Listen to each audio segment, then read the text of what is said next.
Welcome back to Bread and Butter, everybody, where we are serving up the basics for Hearthstone improvement in episode 59. And as always, I'm joined by my co-host Tito. Tito, how are you doing? I am fantastic. How are you doing, Doc? I'm doing pretty great. But you know what else is great? Having return guests. And this week we got Chanman. Chanman, how are you? Good. How are you guys? It's good. It's nice to have you back. So thank you. It's been a year, right? I think we were just talking exactly 52 weeks ago, I think it was. Yeah, it was 52 episodes, something like that, yeah. So I think you were in, maybe it might have been closer to March, but it's been a long time. Oh, March. Okay, yeah. More like 11 months. Cool. Yeah, anyways, great to be back. So, Tito. Yep. Or, sorry. I'm going crazy today, I guess. What have you been doing outside of Hearthstone or inside of Hearthstone? Whew. Doc, do you need to hit the reset button? Nope, I'm good. All right. Well, so I have been playing Hearthstone, a lot of Hearthstone, as one does. I talked a little bit about this last week, I believe, where I kind of tanked my rank a bit because I was starting to try to make things like rock and roll taunt warrior work with my own kind of spin on it. And then I was like, I don't like doing that because I don't like seeing my rank fall, even though I said I'm okay with that. And then I'm really not okay with that. And then Donkey suggested that I play on alt servers. So I thought that was a great idea. So I started working on Asia and EU for a while there. I had 0 stars, or either 0 or 1 stars on both those servers. So it's been a real grind. But I started working them up, and I was going like 5. I've been going to a rank floor, switch server, go to a rank floor, switch server, go to a rank floor. But then today I hit Legend on Asia. My stats were about 76-3, something like that. There was a lot of it was fairly easy climbing. But because there's so many bots over in Asia, my entry rank was 156,995. Now, I'm not too worried about my rank there yet, but wow, that's a lot of legends. But again, they have a huge botting issue, especially since the China servers went down, I think. And it sounds like there's just a lot of people that are running computers and botting and it's cheap and they can make some money off it. So it's something we know that Hearthstone is dealing with. I think there might be something coming soon. Who knows? But they know it's a problem. But that was nice. I finally hit that. Oh, go ahead. Did you free to play that? I haven't played on other servers. Do you have to purchase all the cards and on the different servers? Wow. So I free to play that. That's impressive. Well, so what I did was cool. So I took Paladin, which didn't really have many legendaries. I put pure Paladin, and right. I have 3 decks between the 2 servers. I have the Paladin, which I've been playing a lot of anyway, Sludge Warlock, and Shadow Priest, which has been fine. And the other day, while I was on a long meeting, I just sat there and I went and deleted all my old, because these accounts I tried playing a long time ago, but I never really did. So I deleted all my wild cards. I dusted them. And now I have a lot of dust. So hopefully when the rotation comes around, I can start building up that collection. But for now, I'm keeping it simple and just that. But I did that. And then on the EU server, I'm at Plat 10. I'm like 49-6 there. And I'm going to try to finish that before the end of the month. Again, mostly playing pure Pally, Shadowlock. It's been fun. It's been challenging to just sit there and grind. It is hard to not have any bonuses. Wow. I don't recommend it. 1 out of 10 stars. Actually 1 out of 11 stars, if I'm being honest. But I'm looking forward to the start of next season, and I want to try. I also hit Wild Legend. I think we talked about that last week. So that was the first time I've ever done that. So this is the first time I've had double legend, triple legend. I'm hoping to have quadruple legend.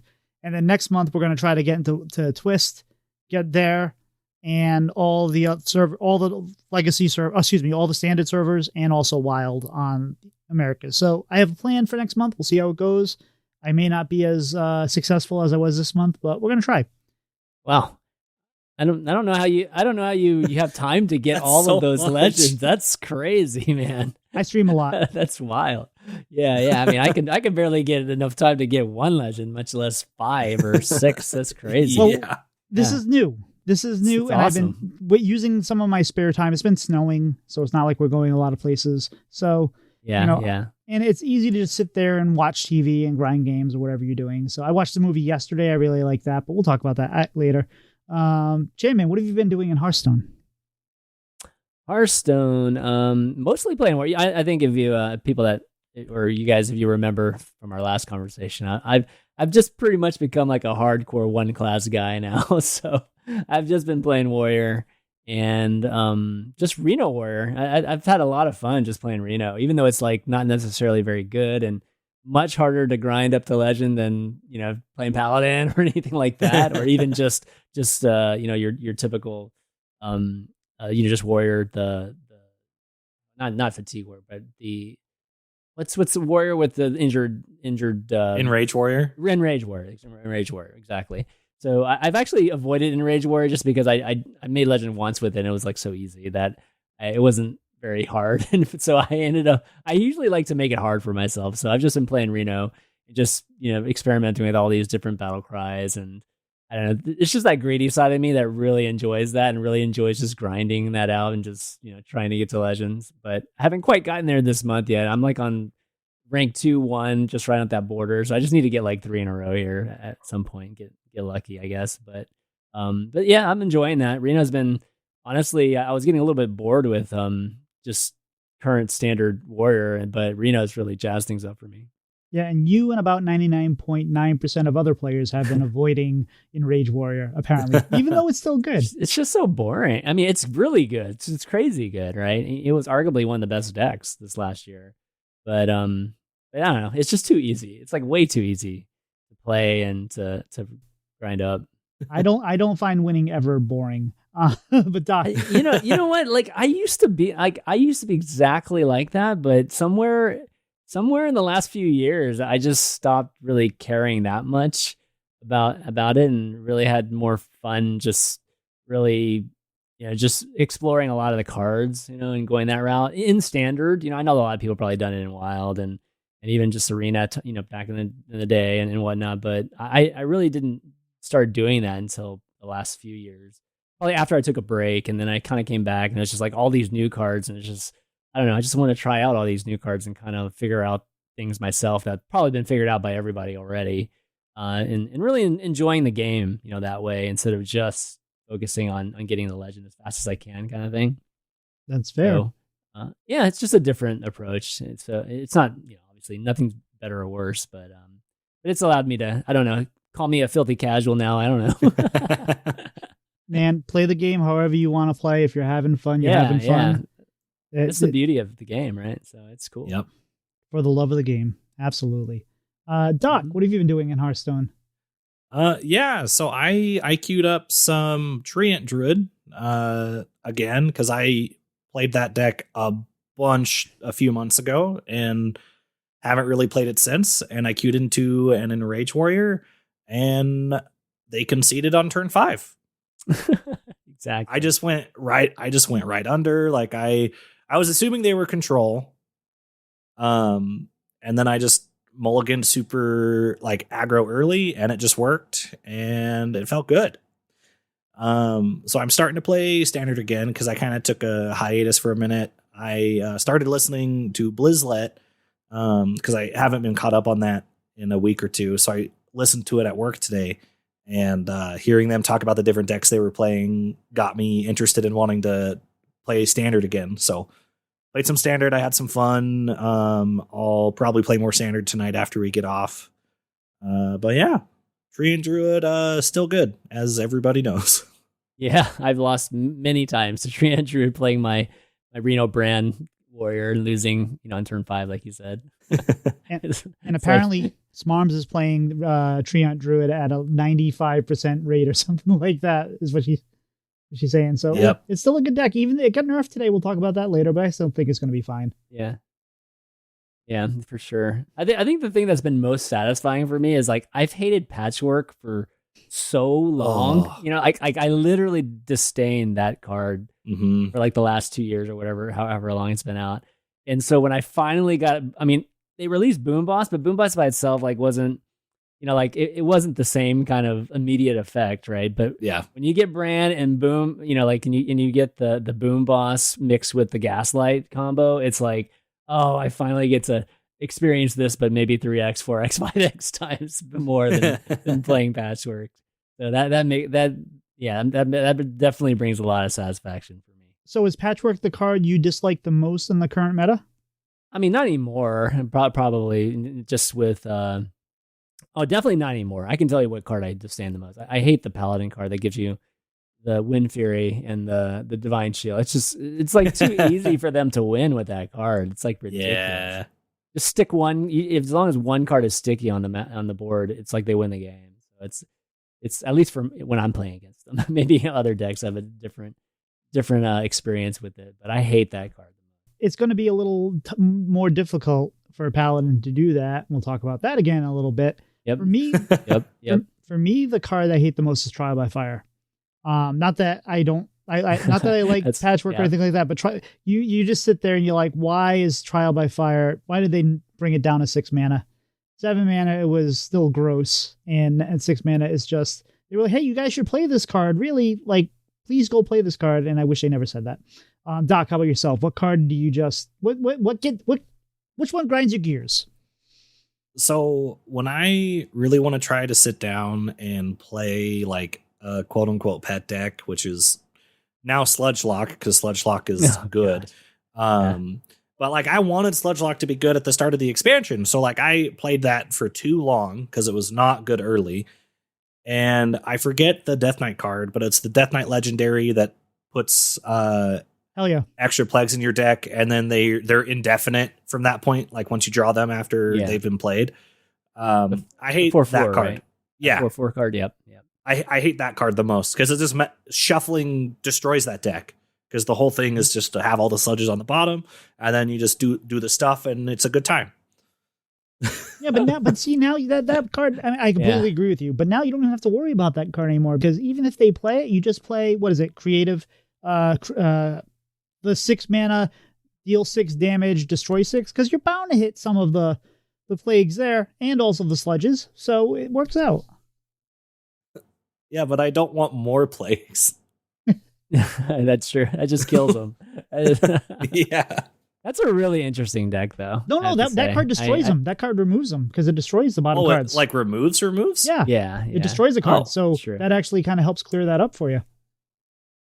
Huh. Okay. Well, I'll have to throw that in. Fantastic. It's a great card, too. I mean, it's just good card. But yeah, I try to run Steam Cleaner just to at least help with a lot of those.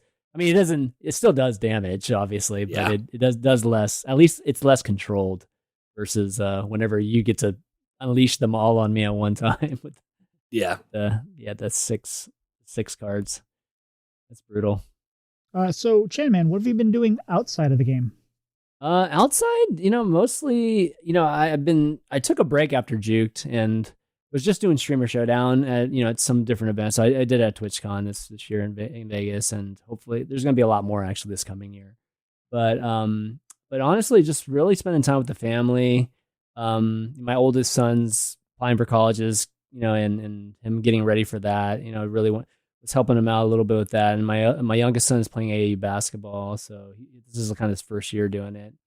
It's a lot of work there. It's like I didn't realize how much work was when you have an actual child that plays sports. It's pretty crazy actually.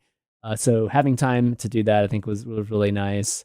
But yeah, for the most part, really just chilling in terms of work wise, just doing Streamer Showdown at live events and not as many online events. I've really been trying to spread out and make these a bit more of a just a live venue type of thing. And so we'll have more this coming year. And I'm maybe a little bit of a spoiler or just a little bit of an insight or first time hearing, but I'll probably be doing some Streamer Showdown in the sports arena pretty soon. So, be on the lookout for that. It'll be our first time doing one that's not in gaming or actually not in just like entertainment in like the movie space or gaming. This will be the first time we endeavor into sports. Very nice. Heck yeah. Looking forward to that. Doc, how about yourself? Yeah. What have you been up to? Oh boy. Okay. Everyone get ready. Oh boy. It's going to be kind of a long one again. As is me. So had our first session of our family D&D game. And by family, I mean my partner, Cortland, her two brothers, and their stepsister. Had them all over. We're playing the module Phandelver and Below, the Shattered Obelisk. It's a rehashing of the first like D&D 5e like entry adventure, The Lost Mines of Phandelver. They changed a couple details and have just added a bunch of other stuff to make it way more interesting because it was very, very vanilla when it first came out. And they had an absolute blast. I had an absolute blast running the game. There's a section in the first part of this adventure where there's this cave and there's these two wolves towards the entrance of the cave that are chained up because they're like slaves to these goblins. Well, they were unsuccessful with taming one of the wolves because they wanted both of them. They tamed the other one. And unbeknownst to them, the big boss at the end of the cave had another wolf. And so they talked to some NPCs. They incited a coup to overthrow the big boss in the cave. And so they had like 8 goblin NPCs and like 2 goblin boss NPCs to help them fight this final this boss. And Garrett, he's a leanin monk, so like a lion person monk, had like goblin meat from a goblin he had killed and quartered and wanted to tame the boss's wolf. And I was like, okay, we'll roll with advantage since you have like a 5-pound chunk of meat. And he rolled the dice at the exact same time and rolled 2 nat 20s, which odds are like 1 in 400 that would happen. So it was really cool. Jeez. So like he succeeded. It was really awesome. And that was like the last roll of the night. So it was like this big, all of us got super excited because it was just a very cool, very unlikely thing to happen. And it happens in the first session. It was a lot of fun. They were very excited. Earlier that day, Garrett and I, we went to this thing called Dino Fest. It was at the Natural History Museum at the University of Utah.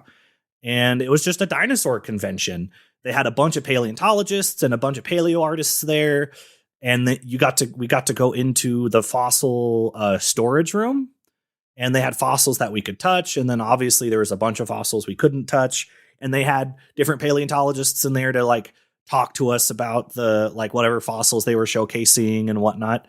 And we also got to go into the fossil prep room, which is like where they work on like doing the final bits of like excavation after they're able to haul the fossils back from the site to the lab.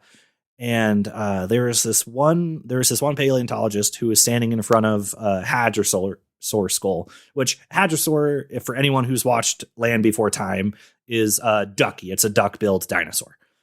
And we were just talking to him, and he just started talking to us about the fossil. He's like, yeah, he's like, I dug this up. And we were like, oh. And so we kind of started talking to him more about that process. And I asked him how long it took.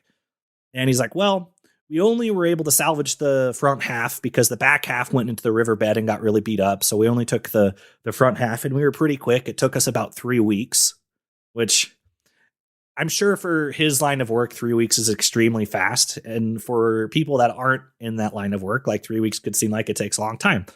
And then we kept talking to him, and he asked us if we had saw the Protoceratops skull out in front of the prep room. And we're like, oh yeah, we took a picture by it on our way in here. He's like, well, and he told us he discovered a new subspecies of Nasutoceratops. So he discovered a new subspecies of a ceratopsian.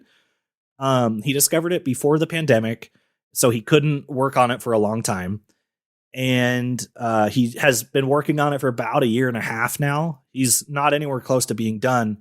But he said like they could tell it was different just because of like how big the crest was, and like the details that were in the crest didn't fit the pattern of what like a Nasutoceratops should have.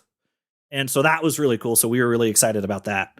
And yesterday I finished book 2 of what I believe now is called like the Imperium Saga, which is written by Rebecca Yaros. I finished Iron Flame, and I don't go on TikTok often, but I went on to TikTok today, And I found out she followed me on TikTok 2 days ago, probably because I liked one of her posts. So that was pretty cool. Yeah, that's it for me outside of Hearthstone. I don't know, that was a lot very fast, but yeah, it's been a fun weekend and a fun week. I think we know why you've never been asked to be on Play for Tempo. What have you been doing outside of Hearthstone, Tito? Not a whole lot. It's been as you can tell by the amount of Hearthstone I've been playing a lot of Hearthstone, but it's just been quiet. It's winter. Walk the dogs when I can, working, and I'm looking forward to the end of dry January, which is the middle of this week, Thursday, I believe, and I'm debating on what I want for my first beverage to be, and I'm looking forward to that. But outside of that, I'm just counting down the days till spring because I am not a winter fan. And I know I live in New England. I know it's on me to be here, but it just is what it is. And I think I like winter being there because it makes me appreciate spring and summer and fall all the much more. But man, I cannot wait for winter to be done. But enough about that. Doc, we've already talked to ChanmanV once, but I don't think a lot of people might remember or might not have even been listening then. So why don't we get to know him a little bit better? Okay. Yeah, sounds good to me. So ChanmanV, what does the V stand for in ChanmanV? The V stands for, it actually stands for 5. Okay. And I think originally, so the story story is back in college, like when I was at UT Austin. I was getting into Warcraft 2, like just getting into that, really just the first semblance of competitive gaming in Warcraft 2. This guy at A&M wrote this IPX emulator called Kali at the time. And so it was the first time that you were seeing, these RTS type of leagues and whatnot forming. And there was even a ladder. There was like an actual ladder that was online, and you had to manually like send in results and stuff like that. So it was the first time like there was competitive, I would say competitive Warcraft. And so when I was getting into that, I found a guy that was in my dorm, and he was, there was already a little bit of a scene, and there were clans and things like that. They were clans back then, but I guess you would call them teams these days. And so he kind of got me into the 2v2 environment. So I was playing with him, and they're like, "Hey, what's your name going to be?" And so I was like, "I'll be ChanmanV," because that's what everybody used to call me in high school, just my nickname. And so I was ChanmanV, but it turns out there were other ChanmanV. So, and there was a very famous ChanmanV in Type Racer. I don't know if you guys used to follow Type Racer. I always got confused. Like people would always say, "Hey, I'm a big fan of your type racing records and all this stuff." I'm like, it's not me, right? So anyways, there was even a ChanmanV in the Warcraft 2 scene as well. So that was apparently on before I came on. So once I got on, I was like, oh, just to differentiate myself, I'll just be ChanmanV, but I used the V instead. And so for a while, it's ChanmanV, but then everybody just kept calling me ChanmanV. So I was just like, okay, I'll just consider it a V or whatever, just kind of go with what everybody's calling it. But yeah, so it means 5, and I don't know why I chose 5. There was an X, there's a ChanmanV X too, but I just chose the V just to be more unique. Okay. Yeah. Well, that's cool. So thank you. Yeah. So other than Hearthstone, what other games have you been playing since we've talked to you last? Lately, I've been playing a ton of Terraria, believe it or not. Nice. I didn't play it when it first came. I mean, when it was out and it was popular. So I just really started getting into that and with some friends and playing some mods like Calamity, and it's been a lot of fun. I haven't played, like a Minecraft type of, this type of game in a while. So it's been fun getting to do that and kind of reconnecting with some of the guys or the close friends I had that we used to game all the time a few years back. So yeah, really enjoying that. Finished it on normal mode. So we're kind of going and doing, actually we finished Terraria proper in normal mode. Now we're doing Calamity in hard mode, which is a lot harder. So it's been an experience. Nice. So you mentioned Streamer Showdown earlier and how you were wanting to do, like change it up a bit. Would you be wanting to talk a little bit more about how you're going to like do that transition?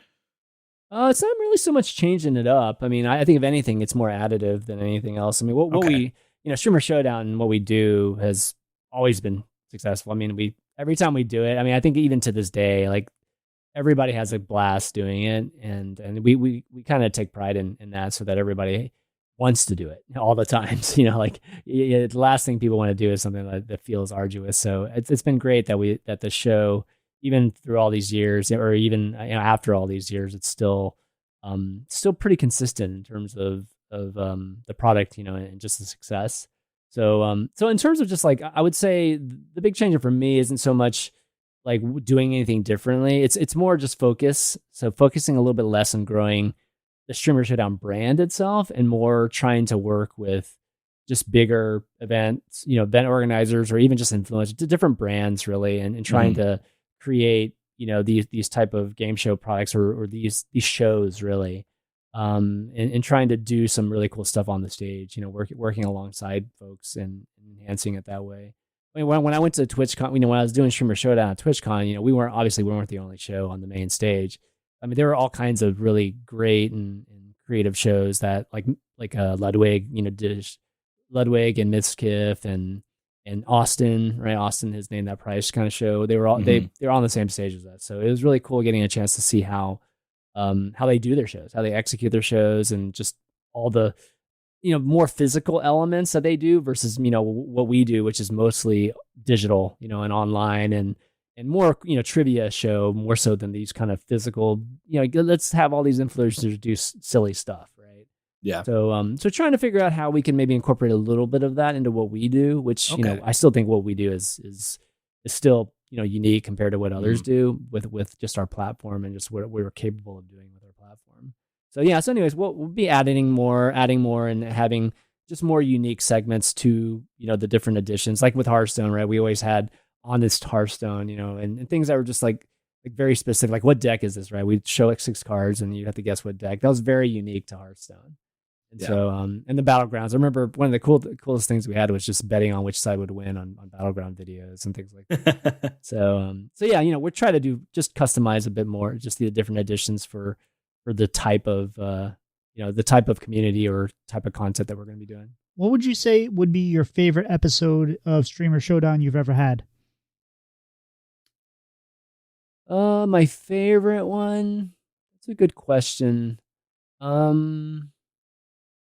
I mean, I think there's a difference between online and live stage. I think online it would have to be either between, it's probably the one that we had Ben Brode on for the first time. It was like Ben Brode and Toast and Crip. I mean, it was like an all-star kind of situation, but it just worked out so perfectly that they were all tied going into the very last question. I don't know if you guys remember that or not, or if y'all watched it, but it was so classic because it was a 50-50 situation. Like, one of them got it wrong. So they all rang in, I remember, and one of them got it wrong. And it was literally a 50-50 at the end. And Toast ended up getting it right, and ended up winning the whole thing. But I remember there was just this funny joke and meme how, Hearthstone 50-50 coin flip, which is like so perfect, right? Yeah.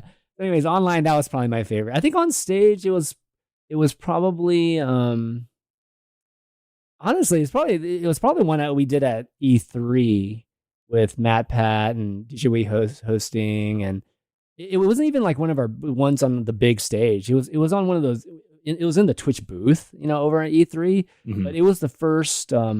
It was the first one we did with Twitch, the first one we did with DJ Wheat. And I remember him just being so excited, and the questions just hit so well too. Those guys were just such pros and awesome. And like when you write the questions, I'm co-writer of all the questions, right? When you write the questions, you envision how they're going to go, a lot of times when you're writing them, you're like, oh God, this, trying to like, okay, hopefully they catch on to this, and it results in something funny, right?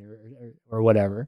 And I think with that show, the writing, I think, hit the most. I mean, literally everything that I was hoping for kind of hit on that show. So that was a good one. That one made me a little nervous too, because we were having some internet issues, and Streamer Showdown runs on the internet, so it was making me get a little freaked out because we had the iPads and they were using Wi-Fi, and ever since that show, we never used Wi-Fi ever again.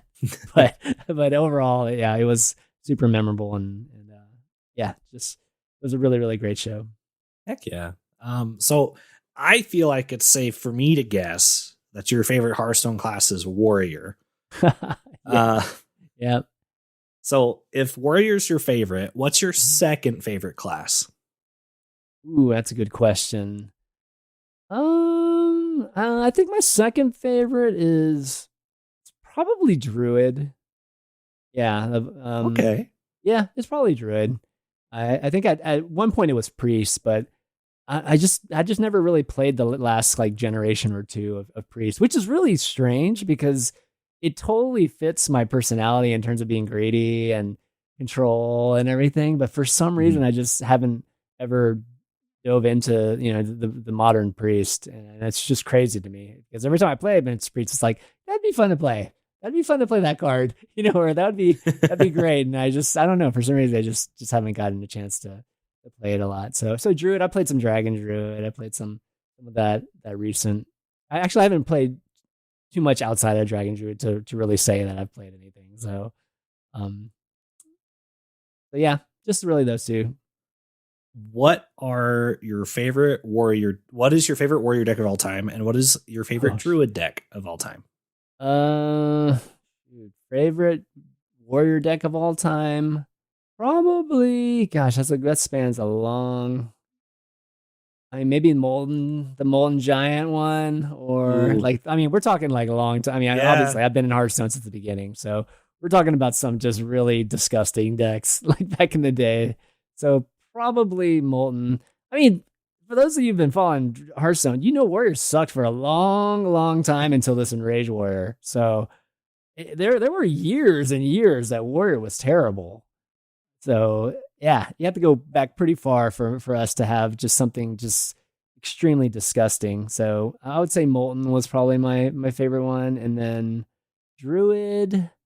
I mean, it's probably more just because I had fond memories of it more than it's just like super cool, but probably Force of Nature, Druid, just the original combo, back in the day. Just more for memories, and more so than it was like super cool. There's been obviously lots of cooler decks since then, but yeah, probably my two favorite in terms of those two classes. As Warrior goes, I thought you were an old timer like you. I thought you were gonna say either Wallet Warrior or Patron Warrior. Well, Molten's be older than both of those, right? So Patron Warrior, I actually hated Patron Warrior, to be honest. I don't know why. It just wasn't my cup of tea.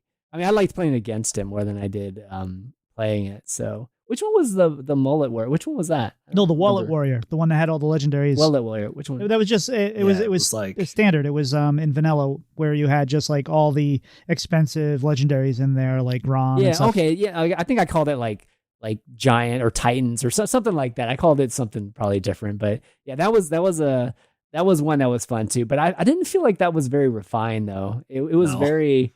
It was just like pick all your golden cards and throw them, all your golden high cost cards and throw them in at the end there, right? So well, that's what we found. We found how unrefined a lot of those decks were when they brought back Classic for a while, because now we have data and statistics and which is redundant, but we have experience. We know how to play these a lot more. It's kind of like Warcraft, right? So in Warcraft, you play the original raids and you took a long time to beat them.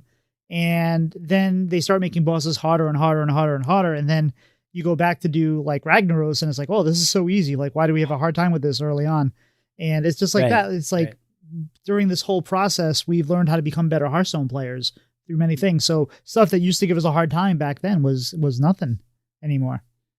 Well, that's true. But I mean, I think the removal cards are just disgustingly good now when they weren't that good back then. I mean, literally Freeze Mage was like one of the main ways we would remove stuff with Doomsayer and just Frost Nova. I mean, that's how limited removal was back then. Brawl was the best card probably, like removing stuff. And nowadays that's priests have like 5 cards that remove the entire board, like easily. No, but what I mean is when we went back to that meta for Classic, when we revisited a lot of those decks. You mean, the decks that we thought were as good, and I didn't do a whole lot of this, but I know that there was the meta was a lot different than it was in the original time we had the vanilla, because we became better players. We have more statistics. We can say, why are we actually playing that card? That card's no good when everyone thought that it was. We're not talking about Boulderfist Ogre, obviously. Right.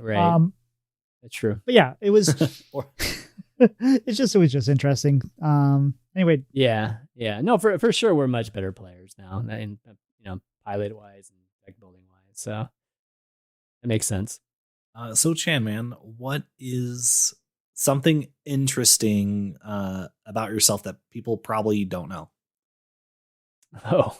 It could be something that our listeners don't know, not like stuff, not something about you that's interesting that people in your real life don't know. Yeah. I mean, maybe folks don't know that I'm a huge sports fanatic as much as I am gaming. I probably equally as into sports as I am gaming. So yeah, football, obviously huge. Takes up a lot of my time on the weekends. College football and NFL. I'm actually a bigger college football fan. I actually think college football is a better product than NFL. But yeah, I follow all kinds of sports. Like I follow. When the Olympics are on, like people are shocked at just how many sports I actually know about. But surprisingly, I probably know the least about the most popular sport in the world, which is soccer. Like I don't follow it nearly as much as everybody else does, but every other sport I probably follow closer than the average person. So, but yeah, I'm not sure a lot of people know that though. Yeah, that's pretty cool. Do you ever miss doing Value Town?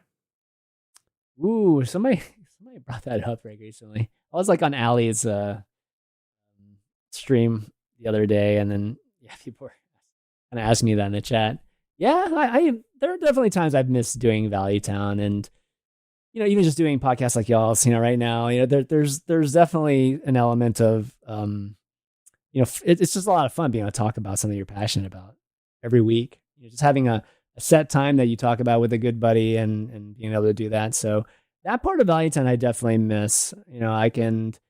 It's really easy when it's like coincides with something that you obviously are playing every single day, and it's just like really just at the just at the forefront of your passion.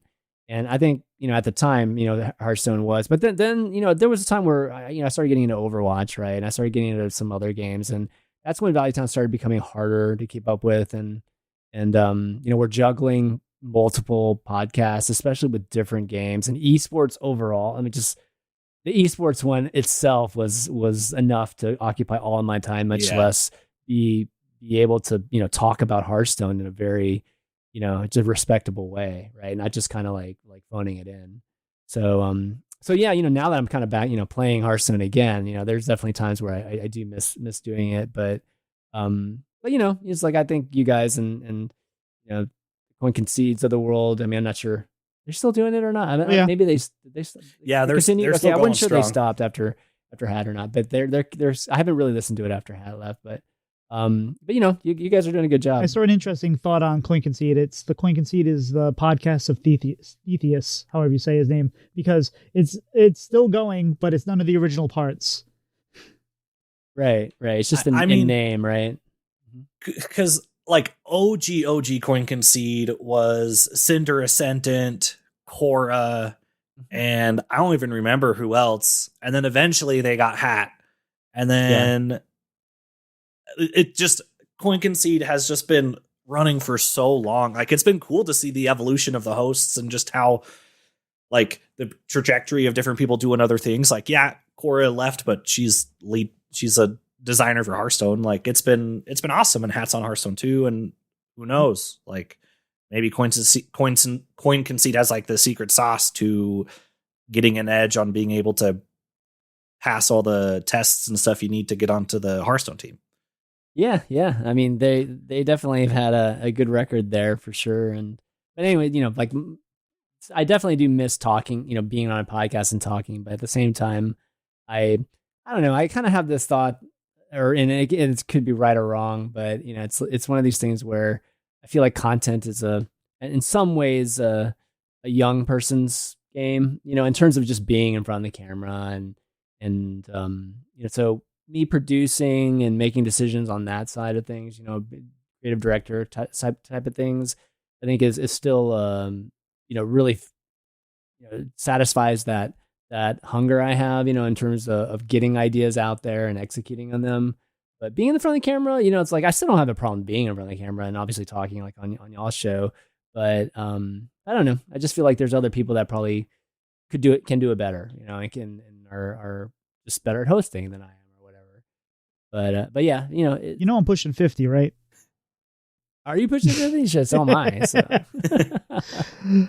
Yeah, but yeah, it just takes a lot of time. You know how much time it takes. Oh right? yeah, in terms of staying up, and I mean, you play the game so much. It's like, and it really does take that level of I think commitment and focus for you to have a very good podcast, right? Just for the people listening to really learn something or really feel engaged or really feel connected, right, to you, and you're experiencing the same thing they are. Yeah, when I stop being as engaged as I am, I think that's when this podcast may not be a podcast, because how do you do something that you're not passionate about like this? Because this is right. Taking up your free time. This is taking up time to edit. This is taking time to track down guests. And if I wasn't still loving the game, which I still do, then what would I be doing? Right. And it's not fair to the, if you have patrons or you have anything like that too, right? It's just like, for me, I didn't feel like it was like fair to continue doing it if my heart wasn't completely into it. Right? So, that's kind of where I ended up, and that, I had that, kind of retirement from, I think, content making. There are other decisions like that played into it at the time, but part of it also was I just felt really, I don't know, I just felt a little bit spread out, too thin. And it wasn't fair to this, community that I cared so much about to continue just, phoning it in when I never phoned anything in the past. And I just didn't want to do that. Even if it meant, like cost me whatever, a lot of money or anything like that. I just didn't want to ever do that. Oh, understood. And you are always welcome to come on this show. You just let me know and we'll have you back on. Oh, thanks, man. Appreciate it. But Doc, I think we have some news to talk about. Some good, some bad. Yeah. Really? Yeah, yeah. So we're not going to go to, we're going to talk about this for a minute. If you want to get some real in-depth talk about this, you can listen to Clank and See It and some other shows. We don't want to be super depressing, even though it is a depressing thing, but Blizzard did lay off 1,900 people, or excuse me, more precisely, Microsoft. Between Activision Blizzard and Xbox. And it was expected that would be layoffs after a merger. That always kind of happens. They try to get rid of redundancy. They don't bother looking at the personnel they have. They look at it with numbers, and it's a bummer, but this was a lot. And we lost the survival game. Everyone that was working on that was let go, including people that we know like Matt London, who we wish was still here. And why they don't just put him back on Hearthstone makes no sense. But again, it's very impersonal. So if you see anything that you can do to help out, like if some former Blizzard person has an indie game going or book, I know Matt London just said he had written a book. So if you can support those folks out like that, do so. It's because we always say, oh, I wish we could help. There are ways to help. So in those times, please do. But this is a bummer, but it is what it is, I guess. Doc, what are your thoughts? Yeah, it's very unfortunate. Wish that we didn't lose all those people. But even if you see tweets of developers being like, hey, we have like 3 openings at this studio, retweet it, like, please, because that's the most we can do on our side, right? To be able to help these people that we love the product they have made, is if we, for whatever reason, see something in our timelines that is a job opportunity for them in the dev space, just share it for visibility's sake. Even if there's like a 2% chance they'll see yours specifically, anything like that is going to help to some degree. Yeah. Chanman, any thoughts? Not too much than I'm sure a lot of people have already said, but yeah, definitely sad time. I mean, that's on top of, more layoffs that happened at another developer. Same week, Riot. Right? Like 10% of another. Yeah, Riot. I mean, we're talking about like thousands and thousands of jobs that were layoffs that happened in a week. And we had Twitch had a big layoff even a month before that, right? So it's been a pretty brutal early 2024, end of 2023 in the gaming space. And some of these companies have had record profits too. Yay, capitalism. Yeah. Yeah, they have. And, so whether, we could talk about just obviously higher up folks, making these decisions and some of them obviously being the problem. But, in the end, it really sucks because there's a lot of super talented people that don't have jobs right now. And in a way that can be a great opportunity, for smaller companies or even just larger companies that do have hiring. I mean, not everybody's laying off right now. There are some people, like probably a lot smaller percentage compared to how many are getting laid off, but there are people that are hiring, and they're going to be able to hire like really great people, right now, which before it was more of a, I would say an employees, type of market where they would charge you a lot, right? Just for talent. And so this is kind of like the pullback on that. And so some salaries might be a little bit cheaper, like in terms of the market going down a bit for salaries. And it's awesome that some people might be able to get these great people. But overall, yeah. And it's going to be, tough times for some folks that are looking for jobs because, there's definitely, less jobs than people available right now, at least for this first quarter. I think by the end of the year, everybody will be in good shape. But right now it's a bit tough.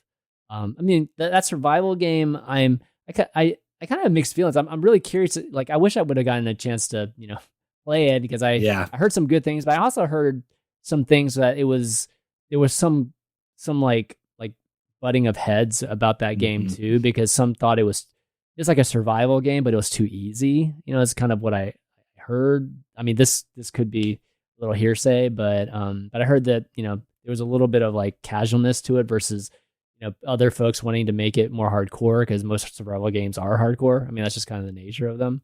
So I don't know. Yeah, I was really curious. I mean, they've been working on it for years. I just hate it when, like Ghost and this type of thing gets completely scrapped and we never get to see the light of day when these people work so hard on it.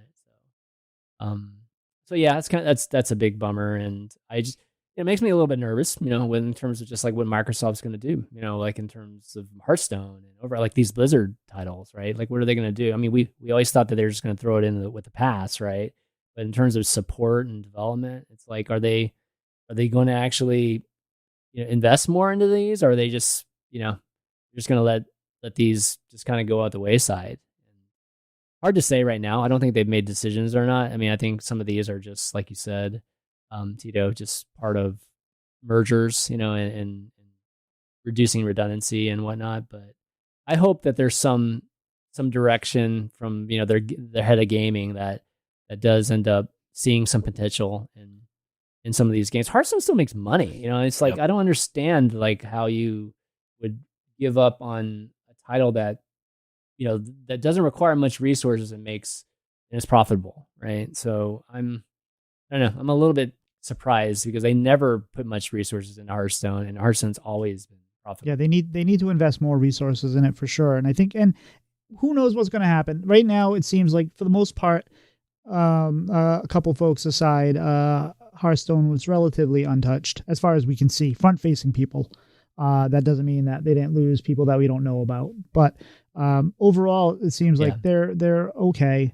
And it's, again, like you said, it's profitable. It feels like they run on a skeleton crew, but I'm hoping that now that we're shifting things around, that we beef up a bit. They beef up a bit, and who knows? I don't know if Microsoft has a habit of, now that they've let everybody go and are refilling jobs, if they'll rehire some of the same people that were let go. I mean, I know I've seen companies do that where they've brought somebody back a couple months later when they've kind of resituated things. So who knows?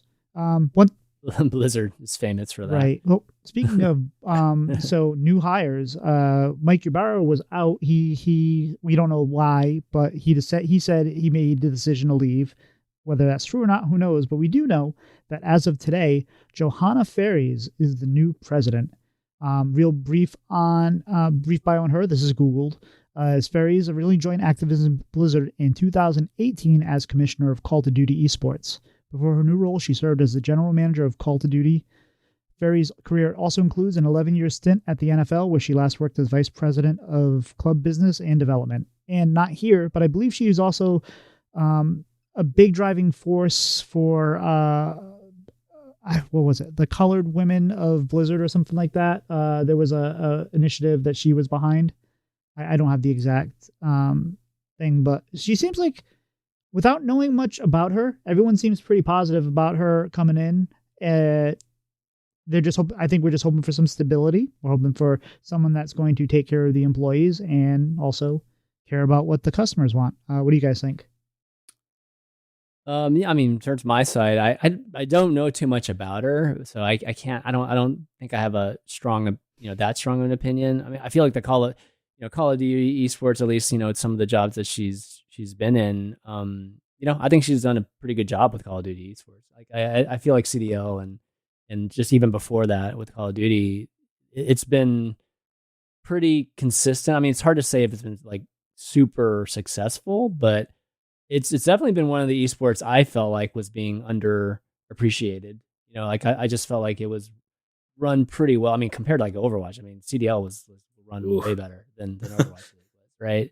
And so I've always felt like CDL needed just some more marketing push to be, to kind of get into at least, bottom of tier 1, type of thing. I felt like that I mean, it's North America only for the most part, but I did feel like Call of Duty was one of the positive things in esports, and I still think it is. I mean, they just finished their finals.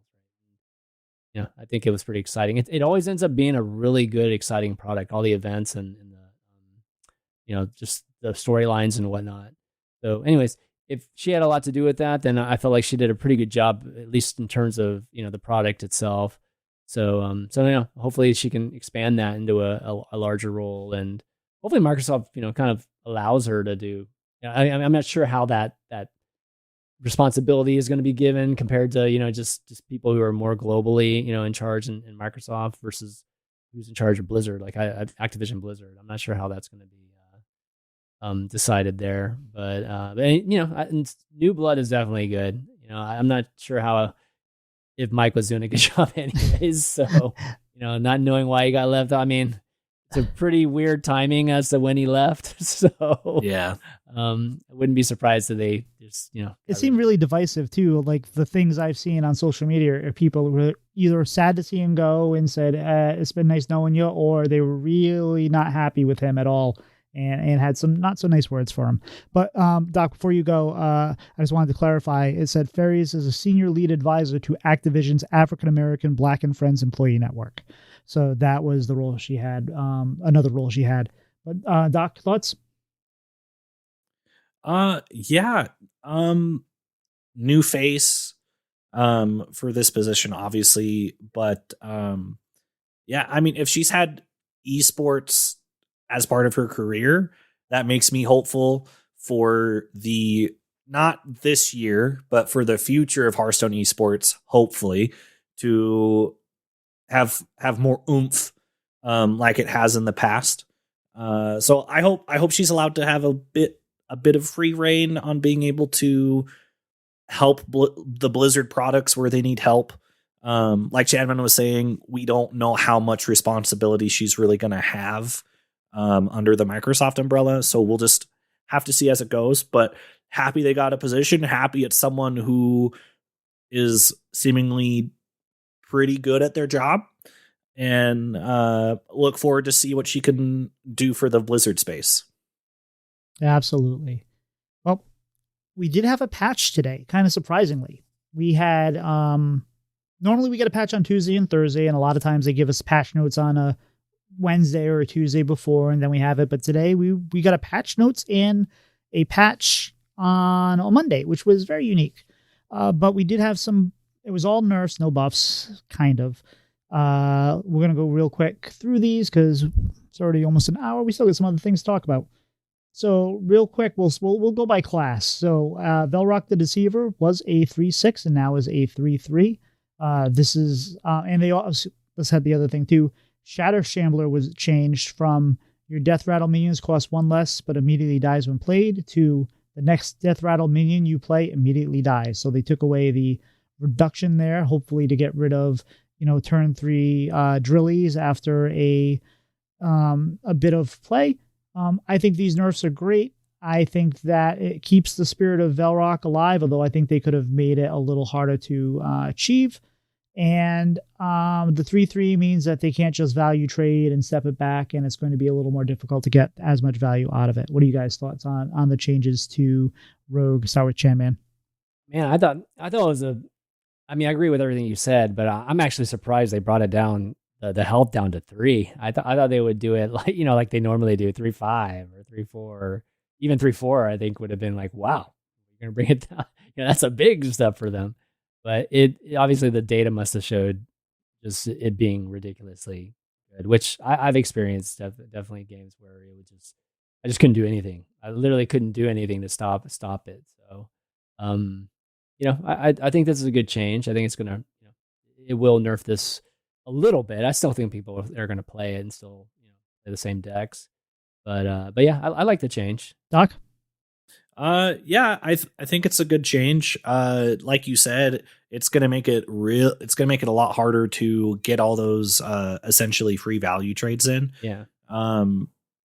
Because you're really not going to be able to kill anything super worthwhile when it's only a 3/3. So I think that's a good idea there. It was surprising that it dropped down so far. Because like you said, Chanman, I think they usually only do like 1 or 2 HP, not 3. 3 feels like a big old punch to the gut. And with the Shatter Shambler, I think it's funny to me that how much cost reduction gets put into Hearthstone and then is discovered to be a problem and gets taken away or reduced on how much cost reduction it is. Because if we look at all the cards that have ever had cost reduction within Hearthstone, I'm fairly confident in saying about 95% of them have gotten nerfed in one way or another. But obviously, like when the card gets put out, there's infinitely more playtesting than they have internally. But I like the idea of cost reduction.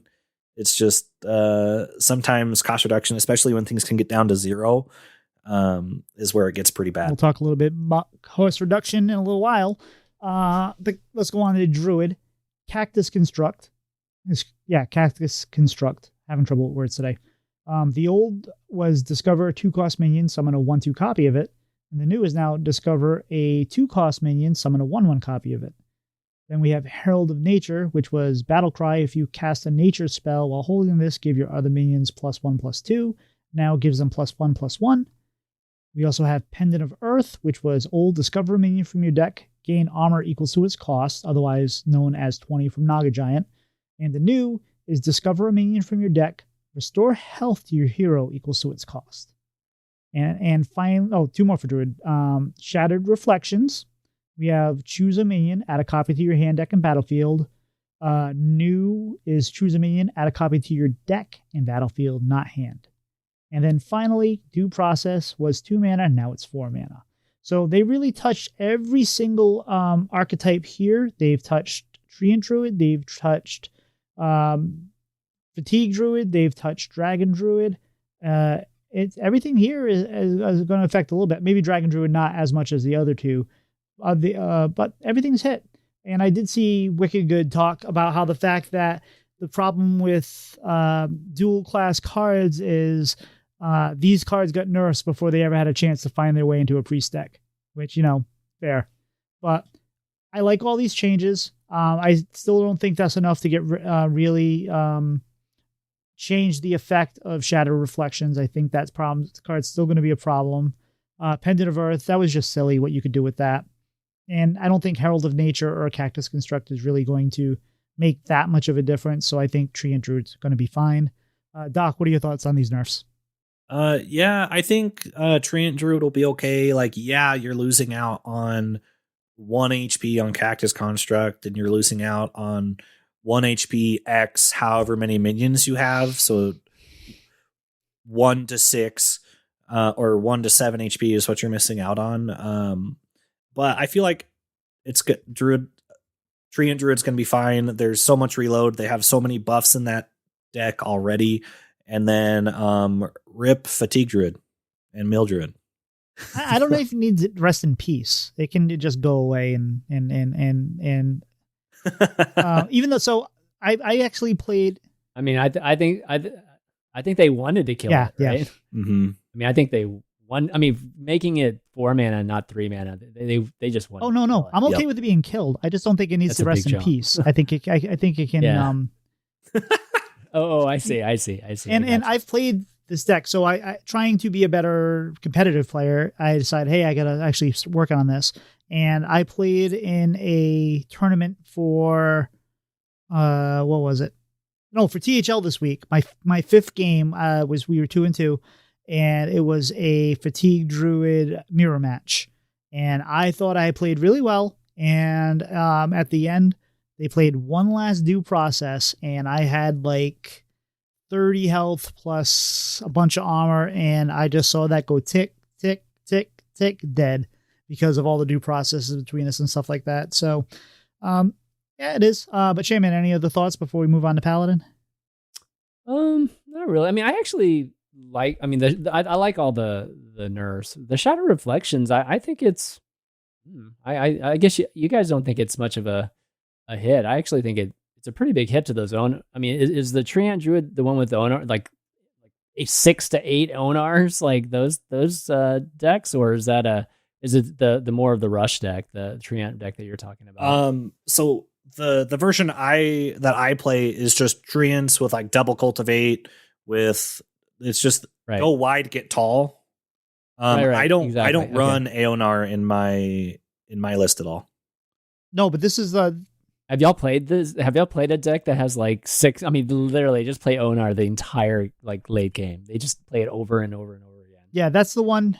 Because of Shattered. That's the one that has the Forge, either discard a mana crystal or 2 cards, and that's a really strong. Yeah, because you can just destroy a mana crystal, have a 6/8, and then Shatter Reflections it, and it's a really good card. I'm actually playing it in a couple of the Sludge Warlock lists. But no, I'm not saying it's not a good nerf. You're not going to feel the nerf, but I still think the card's really good. I think that they're just going to shrug it off, and it's still going to be a really good card. You're still going to see plenty of it.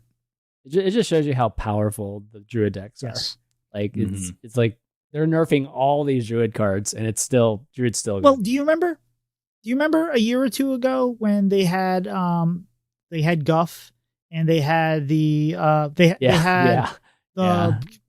Astralor. Well, they had Astralor and all that, and they also had the guy that the one that you gained armor for the amount of armor you gave, and then you had the draw a card or draw 3 cards and create a minion for the number of spells in your hand, and a bunch of that stuff got nerfed. Yep. And then what happens with Druid is they say, "Oh, I can't play with those cards anymore. Sure, let me get the rest of the great cards that I wasn't playing because I can't play those anymore. Exactly. So let me get the new old good cards, and then they become a problem." So I fully expect that Druid finds a way, much like dinosaurs. They're gonna find a way, and I think they're gonna be okay.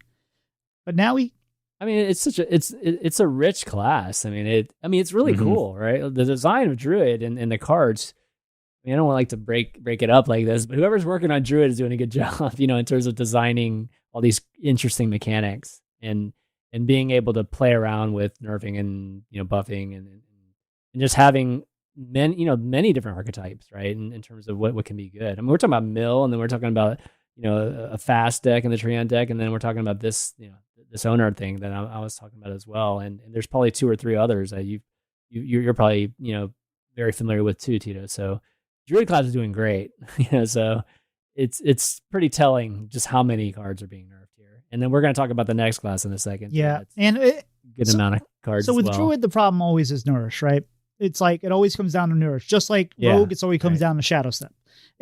They always nerf around those cards because they want those cards to stay there because they feel like it's the heart of the class, I guess. And so then you have these cool cards that might be fine on their own, but Nourish allows them to abuse it. Shadow Step allows them to abuse it. And sometimes you just want to say, hey, let's just get rid of Nourish and see what happens. It's not like they don't have enough mana creativity. They can now they have what? You gain 3 mana crystals, and if you're in the late game, then you get 3 7s with taunts. Well, yeah, I mean, I don't mind having a class where mana ramping is something, but just mana ramp 1, like not 3.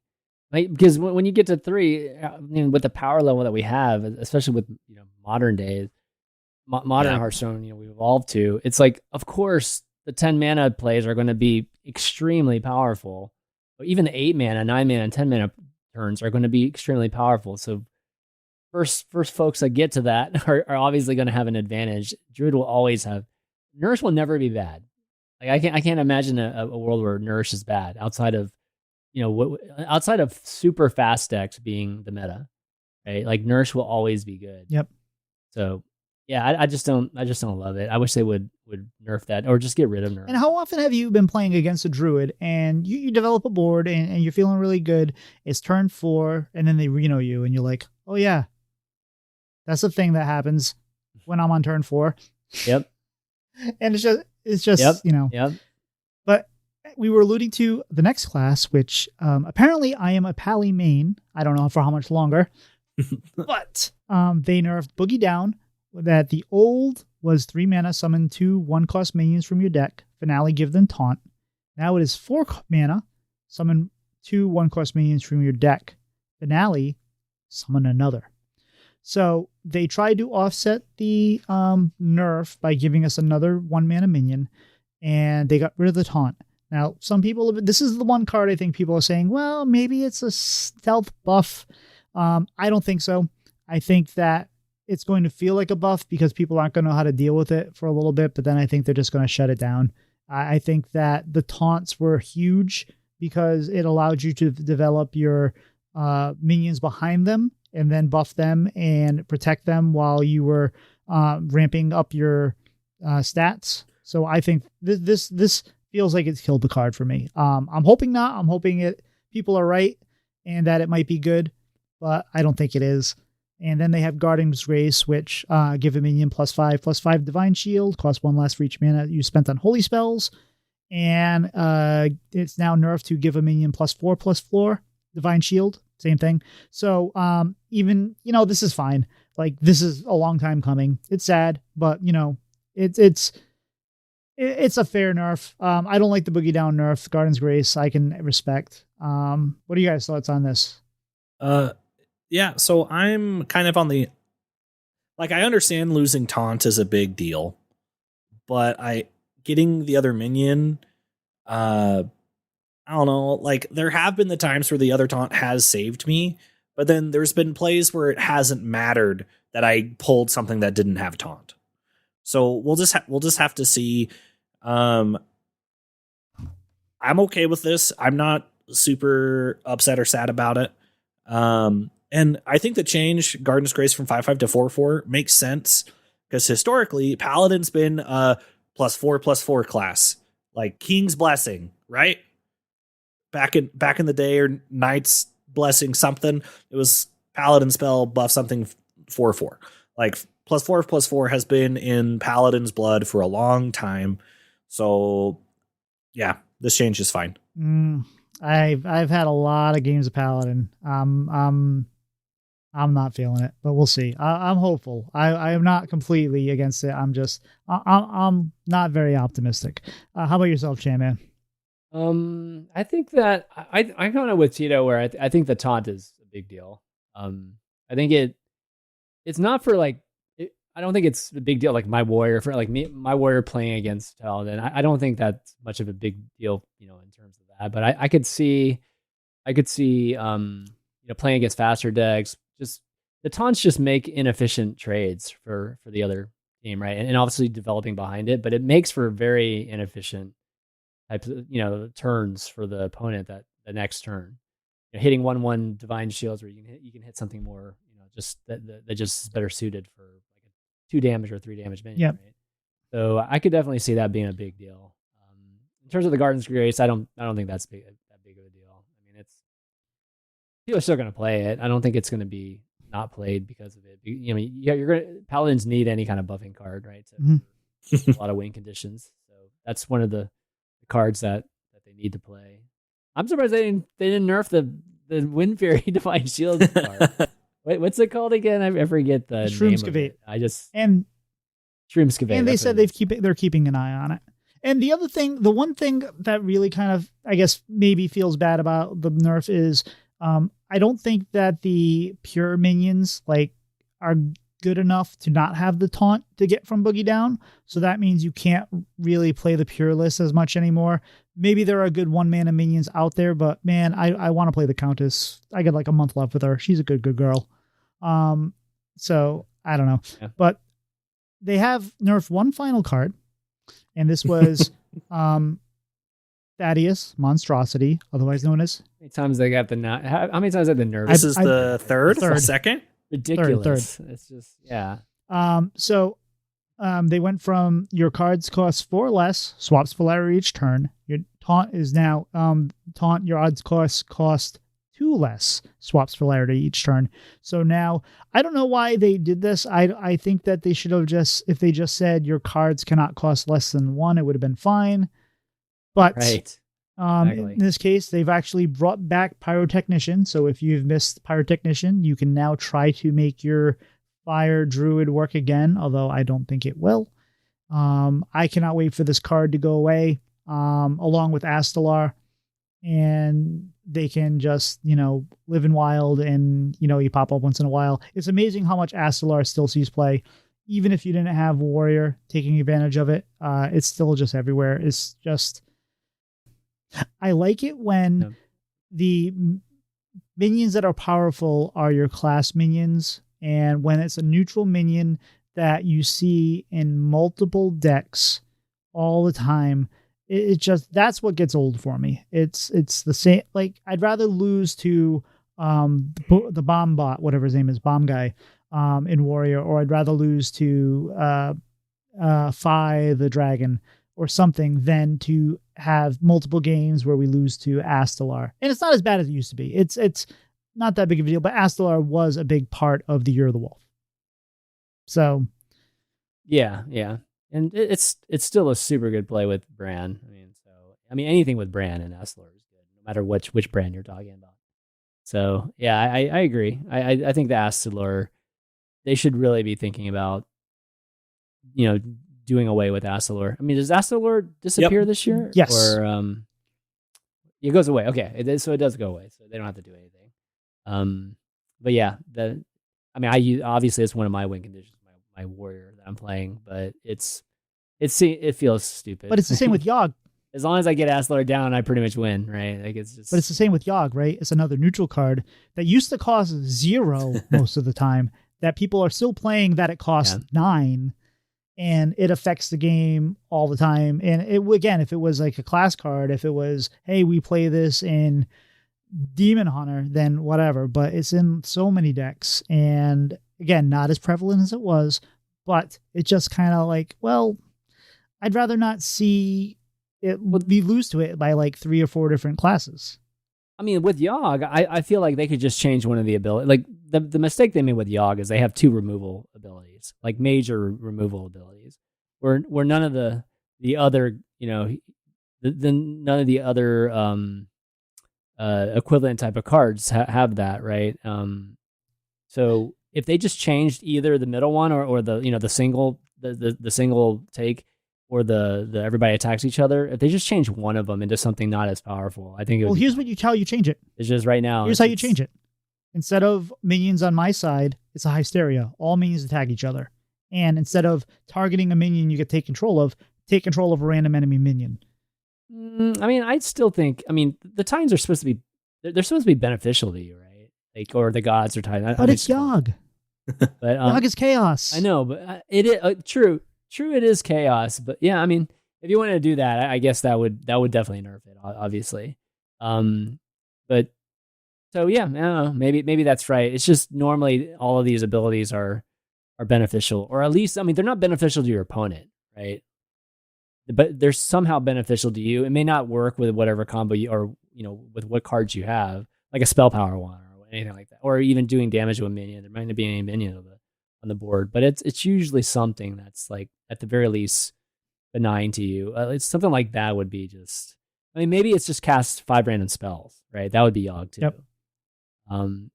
But right now it's just like it's a perfect board removal or it's a perfect singular target removal, which is like it's a 9 mana removal card, like almost a perfect removal card. So I don't see why anybody wouldn't play that card. I mean, I almost never do the third one.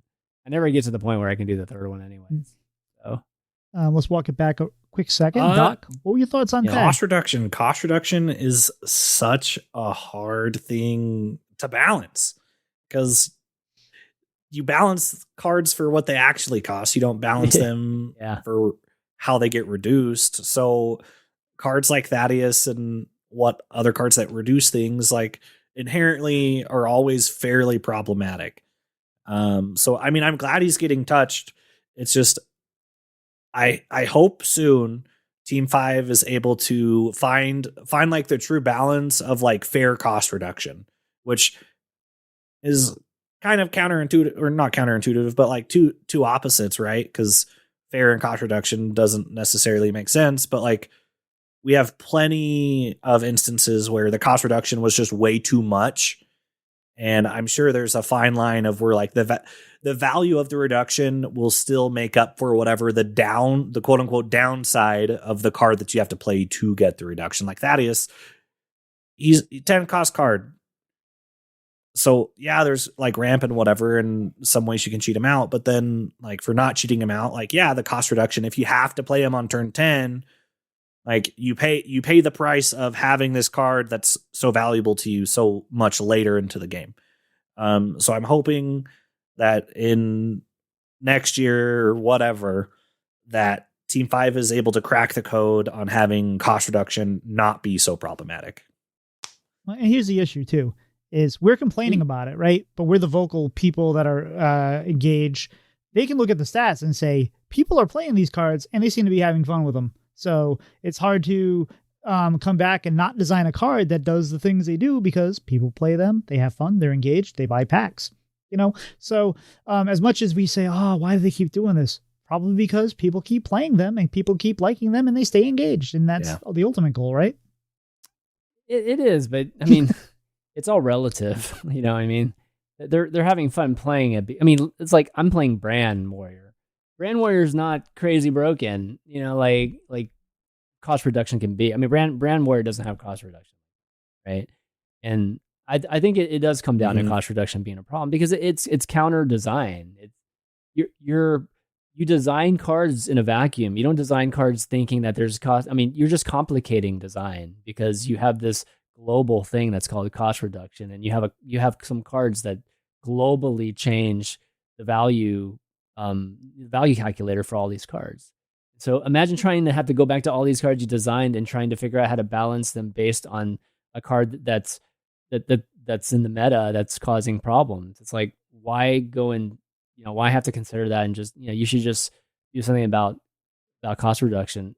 I mean, Thaddeus is a 10 mana 11/11. I mean, a 10 mana 11/11 is like a vanilla card just by itself. It's what a vanilla, you know, arena card would look like back in the day, right? You're giving it like a giant power on top of that. That just doesn't make any sense. I mean, this card should be like 6/6 or something like that. I mean, it should be something ridiculously small, you know, if you're going to give it something powerful like that. So the balance in itself is just way off, regardless of you know, cost reduction or not. But then you add on top of that cost reduction, the problem with that, then it's just insane. I mean, this card is just poorly designed. I've never liked this card. If you want to make it so it's a little less powerful and keep it the way it is, instead of having it start even and go odd, or whatever it starts with odd, right? Have that be random. Like, because the predictability of, hey, I can play Thaddeus after I kill my slime, it comes out, and then I have this plethora of odd cost cards that I then can do whatever I want with.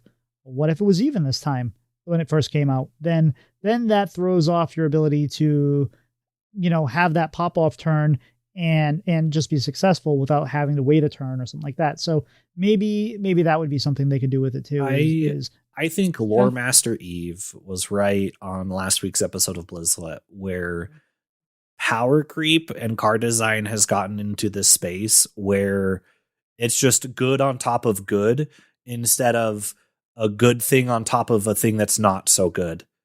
Like ChanmanV said, making it a 6/6, making it significantly easier to kill with it costing so much is a good effect on a weaker body. Hearthstone has so little of that still in their design, because that's how Hearthstone was designed for a while, and then we've slowly gotten to this point. Like, it's just good on top of good equals busted or whatever. Like, it's not good on top of bad equals fair and playable or not playable. It's just, I don't know. It's, I believe in them. I know that they'll figure it out.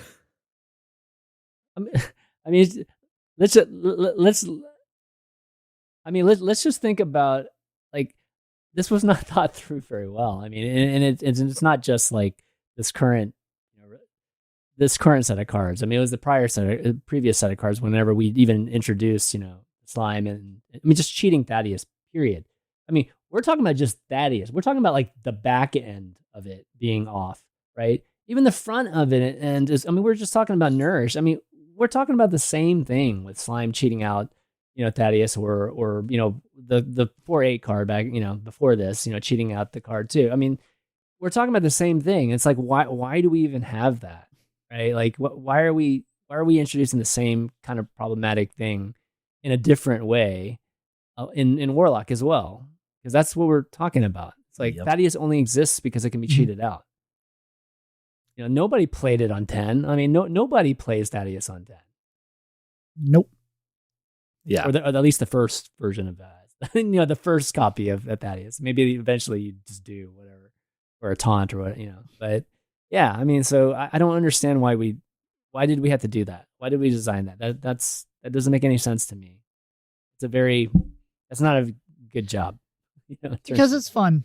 And I don't like being critical of the designers. I love the designers, and but I'm just saying that that's a very clear problem they've created for themselves that they didn't have to create. Because it's fun though. That's it, right? And I'm sure they designed it and they had some fun interactions that they played with, and then when they want the first week or the first day it hits live people, then they get a billion games of testing that they weren't able to do in their limited play sessions. And oh wait, we didn't miss that. So if it's a fun card, they want to design fun cards. And if they constantly restrict themselves to not do the things that sometimes drive us mad, maybe they're not as creative as they want to be. And but they've done so many cool things with Warlock recently. Like, I enjoyed the Sludge Warlock. I enjoy it. Like, I think all of these things are very different than what they've done in the past, and I think those are all cool, right? And they're it's very clean, like, in terms of how they've done it. And they can add stuff to it, or they can take stuff out of it. But between the expansions, like, I feel like what they've already done with that type of archetype is very, very balanced and very fun, and very, like, I think it's pretty satisfying playing those decks too. But with this, it's just, I just didn't understand it. Like, it didn't even seem like a Warlock thing outside of it's undead. I guess it's undead. And like, at the time, right? And then the slime part is like, I guess the slime ate Thaddeus at some point, and he's coming out of him. Like, I don't know. I don't think I understand that. I mean, to be fair, we ran into a lot of slimes trying to get to Thaddeus. If you were ever in Nax, you had to do the little Frogger thing. And how many times were waiting on the raid because somebody died to that. But all right, well, those are the nerfs. But we have our esports expert, Chanman. He's our man on the field. Last year, when we talked about esports, we were kind of a little down on the projection of Hearthstone and esports in general, but you were fairly positive, saying, hey, I think this is starting to move in the right direction, or there's potential here. So how do you feel that has panned out over the last year? Do you feel like esports has changed for the better or for the worse? Just in general, not necessarily Hearthstone specific to start. I mean, honestly, I think that last time we talked, I think I was moving in the right direction because I felt like it was going to be a pullback year, right? And I mean, that's what's come to fruition. I mean, I think we are seeing that. And overall, I think that if you are investor in esports or anything like that, it's probably, it feels like a bad thing. It feels like esports is taking like a huge hit, and it is. But I feel like it was necessary. It's very necessary for us to correct some things that are deep rooted into esports. And unfortunately, it takes a lot of teams and a lot of organizations folding, for that to happen, to really get back to, trying to operate, more efficiently, just being, smarter from a business standpoint and making money, like be profitable in esports, unfortunately we have a lot of fat that we needed to cut, and I think that's what you're seeing right now is that some teams are folding, some teams are leaving games, and I mean and they should they should leave some of those games, and some of these teams are being called out for how they're operating, and again, like this is all stuff that's necessary, and people think it's terrible that people are talking about esports that way, but in the end, it's like some of these things need to happen. Overwatch League folding, like it hasn't been successful. It's had some bad luck as well, but the original vision is not even close to what they've been doing recently. And so going back to more of an open, I think that's good. I think Overwatch being more of your, kind of just open to different operators and whatnot is going to be a good thing. It might be too late for Overwatch, but it's a good thing overall. And it's unfortunate because, it started off in that state and it was great. And then Overwatch League came in and really forced esports to be, to run in this league. And then it failed. So overall the esports is kind of failing alongside it. But to answer your question, Tito, I actually think that this year's gone the way I thought it would go, which is, you're seeing a lot of pullback. You're seeing, a lot of cost reduction, more efficiencies being, looked at, and a lot of people again being laid off and seeing that. But hopefully from here, we'll see, better operations, from the existing organizations, smarter hiring. Hopefully we'll see some, startups and whatnot getting back into esports, but obviously being a little bit more, prudent or entering the space in a more prudent way instead of just being thrown a bunch of money and just trying to get into it, super quickly and, having that pressure of trying to do something huge right off the bat instead of something more organic, testing with smaller stakes and kind of growing that, right? It's unfortunately kind of what I expected. All right. Well, we got our Hearthstone esports announcement, and that they're down to 2 events, and then the finals, which is now 8 people instead of 16. So the way it's felt is that they've pulled it back even more, but the general overall reaction has been, well, it's worse, but at least it's not dead, I guess. And do we think this is just kind of like a stopgap, like a gap year for Microsoft before they figure out how they're going to do Hearthstone esports, and they just said, hey, let's just kind of keep it similar to what it was. We're going to take a year to think about it. Or do you think that we're just going to keep getting whatever they feel minimal that they can give us and keep us interested? Or do we think this might be the last year? Well, me personally is, Hearthstone just getting the scraps, is like, it's really on brand, and I think that's what we're seeing right now. To be honest, I might be a little bit more in the boat of like, at least we're not dead. Just because, what we've seen in some of the other Blizzard titles, I think has been pretty brutal. That's not to say that Microsoft won't decide to, somebody else might get fresh eyes on this and want to do something different. But the reality, I think, when it comes to Hearthstone esports is that just like any other esports, you got to prove it's worth doing. You got to prove that's worth, like the viewership's there. And honestly, there hasn't been any viewership on Hearthstone esports in the last 3-4 years. It's been a while. Maybe the championships at BlizzCon has gotten some viewership, but in terms of just any of these events during the year, it just hasn't been something that's very viewable. I think the watchability of it at this point has been something that's been in question. And, I think there'd been some talks about, hey, maybe a Battleground could kind of like be a very interesting esport, and that obviously there's nothing for a Battleground this year at all. Right. So that's kind of tells you where their mind is. So it's not looking great in terms of Hearthstone esports. I personally think that there's still a place for it, but I think they just need to have the right expectations and scope for it. Like I would have liked to have them. I would have liked to have seen them open it up for like more local, like smaller region, kind of local organizers to have their own tournaments, and give some of these tournaments points and have people just like do it like more of a card game type of thing. Like have the esports operate that way, and then they could support what happens on the top end of it, like this. But I feel like they have really passed up on an opportunity to kind of go more traditionally how card game communities have been able to keep their competitive scene going, even if it's not like crazy huge. It continues to this day, whether it's Magic or it's Pokemon or any Yu-Gi-Oh, anything. Those things continue even to this day. Yeah. So like Pokemon, like I play a Pokemon card game from time to time. You can earn championship points by winning. Like if your store is like a sanctioned league, you can go to your store, win like a league tournament, earn points. You win like 4 of those. You go to a regionals and you go to like a second regionals. And if you like top 8, boom, you qualify for worlds. Like there's like a set path.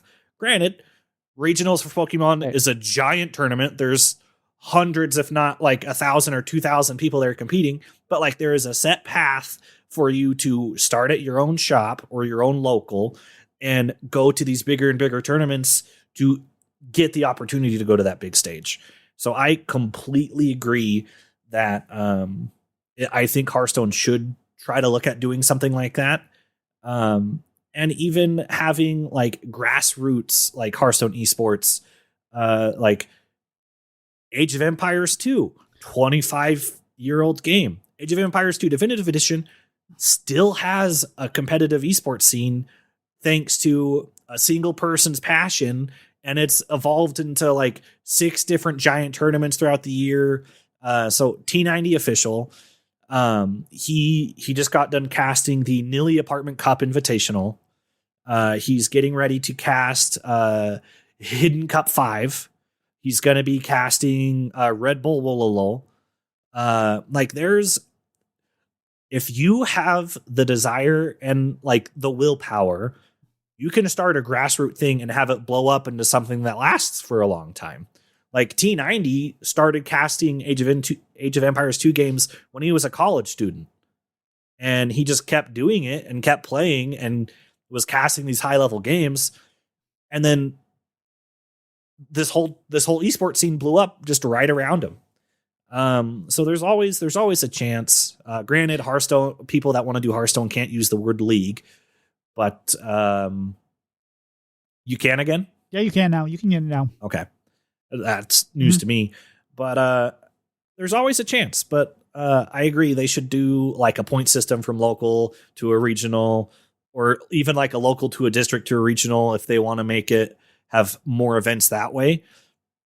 I would totally support. I'm going to support Hearthstone esports no matter what, but I feel like the formula would be better if it's changed. But they used to do stuff like that, right? I mean, you take away fire. Gotcha. Yeah. I was going to say, you took away fireside gatherings. Like, why not just replace it with this? Right? Because, I mean, that's what I used to do on my fireside gatherings. I used to do tournaments. I mean, that's where, that's where I met Celissa. Celissa came to my fireside gathering tournament and she won it. And that was like before she was, Celissa that we know now. And that was super awesome. I had these people that looked forward to them every 3 or 4 months. And the part that they look forward to is just playing in the tournament, right? So I feel like if you get rid of this, you had this opportunity to basically do it. And that would have fed perfectly into, an esports. And it doesn't take that much effort on their end. Like literally all you have to do is give points officially. Let the organizers, do all of the record keeping and send you all the information. And you just literally need to keep a spreadsheet. That's all you have to do. I mean, I don't know. I feel like it's pretty easy. And a lot of people would be happy to organize these things for you. It's not very hard to hold a tournament. Hearthstone's on your phones and your, mobile devices. It's like super easy to actually run matches. So yeah, hopefully they'll think about it in the future. And I mean, Hearthstone's a card game. Like, let's treat it more like a card game and less like a video game. And I think we may end up in a better space. They used to do not that specifically, but they used to have qualifiers, tournaments. You could qualify by playing on the weekend and catching a good run of cards. You could go to PAX and win a tournament there. You could do there were many different things. You could grind on ladder. There was many different routes to entry. It just feels like they don't want to let other people do things in order to make it happen, and they also don't want to make it happen. So I agree. Like, and this is a question that a little down there, but why haven't we had real, and just even forget world championships or forget actual Hearthstone esports as related to Blizzard? Why haven't we had more third-party tournaments? Why hasn't that really taken off in this void? Why don't we see like a lot more things where it's just like, hey, here's an invitational, or here's a, everyone paid $50 and they bought in, and the winner gets the prize pool or a good portion of the prize pool or whatever. Why haven't we seen a lot more of that? I mean, we've seen Solari, however you say it, and a few other things, but you would think that given we're only having a couple events a year now with Blizzard, that some of these things would fill the void. I mean, it's Blizzard, right? Like, I don't know if Blizzard they used to always have restrictions on any kind. I mean, maybe not the super small, tiny ones, but you have to make an argument as to like what is there a reason you want to do that? I mean, it takes like super, super passionate people, I think, to run it, like with just like 10 people or something like that, right? I think you still see, I don't know if you see Hearthstone, but I think you see like Smash and things like that at small lands, like local lands. I wouldn't say lands are super, taken off these days either. Like there was a time where maybe Nurture Gamers and stuff was doing it, but I don't know how well they're doing right now. I think it's a bigger thing more in Europe than it is in the US. But I think those are probably the closest thing, like at least the venues that would make sense to start doing it some more. But I do agree. It's like, I don't think it's very hard to do it. And this is what I mean. It's just like, in terms of esports, I think esports needs to, like scale down, right? And figure out, okay, how can we make like a local tournament with maybe, 20 to 30, I don't know, maybe up to 50 people. How can we make that worthwhile for the organizer too? Right? Like, this is an opportunity to not only just like make it worthwhile for players and, people like spectators, it's a way to actually make it worthwhile to even organizers. Like, it's just, this whole ecosystem needs to figure out how to, do better business too. And I feel like if we could figure that out, somebody could figure that out and, basically create a playbook for everybody else to do it, then, you'd see a lot more of these popping up. And then if it feeds into the actual top level esports, then, then all of a sudden you start having more of an oiled machine, and it all kind of makes a little bit more sense, like in terms of interest, in terms of engagement. But it's got to, like you said, Doc, like it's got to start at the grassroots. Mm-hmm. It's got to start from the bottom again. That's where esports started in the first place, and we got to get back to that. Build it from just a few people. Build the interest from a few people, and try to grow it into hundreds, grow it into 1,000. Not just go after tens of 100,000 people right from the start. Yeah, don't do that, because you can't test many things. Yeah, I think the new system too. So like the system's very grindy, right? That like people, you have to get finishes. Yeah, you have to. People have given up in like by January because they didn't have a good finish. It sounds like this year is a little better because there's some months they can take off. There's only 2 events to qualify for, so it's a little bit, but it's not a great system. It doesn't give us the stories, right? Having Meaty sit at his computer 16 hours a day and then go be a doctor at night or whatever he does. It's a story, but it's okay. Sure. The stories are when like you get like Ant came in and started winning, or you have like this like 17-year-old kid that's all of a sudden, running through these tournaments and stuff. There's no stories. And that's what I found was most engaging. I found the story is almost more engaging than the play itself. It's just, if you're going to watch sports, esports or sports or whatever, you want to be able to root for somebody. And sometimes it's just a good game and you pick the side that you think is the underdog and you root for them. But it's the stories that really kind of draw you in. And once they got through with Grandmasters and stuff like that, there's been like no stories. Yeah, I agree with that. Yeah, I feel like, the system, the structure can lend itself to that. But yeah, I've always been a big proponent of trying to tell these players stories, whether it's within the production or whatnot. I mean, a lot of these, one thing I like to do is really study just what people do on just TV shows, or reality shows and things like that. And, what you'll notice that most of them, it's not really about like what the main competition or content, like I'll give you an example, like American Ninja Warrior, or like American Ninja Warrior. It's not so much about the physical feat as much as it's about the backstory of every one of these contestants.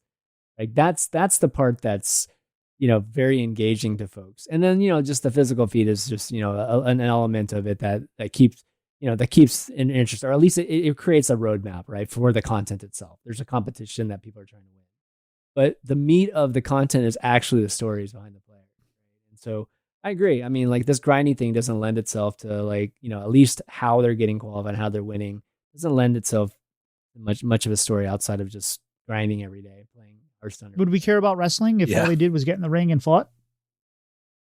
Right, exactly. No, it's exactly. Everything around it. It's that. But all right. But looking at the system that we have now, which isn't great. If we were expecting them to keep it on the same small scale, like not much is changing. But is there a way they could do it better within the scope that they have? Do you think? Do you have any ideas?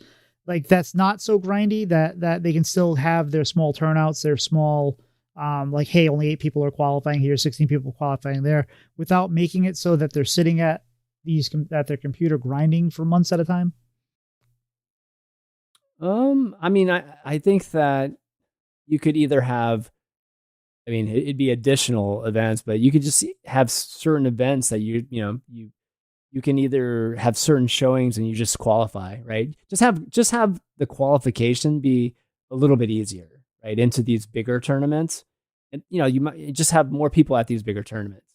I think that would lend itself to a little bit less grindy elements. I mean, grind to get to qualify for one of these tickets, right? And there's a bunch of different tickets, like, before each of these events.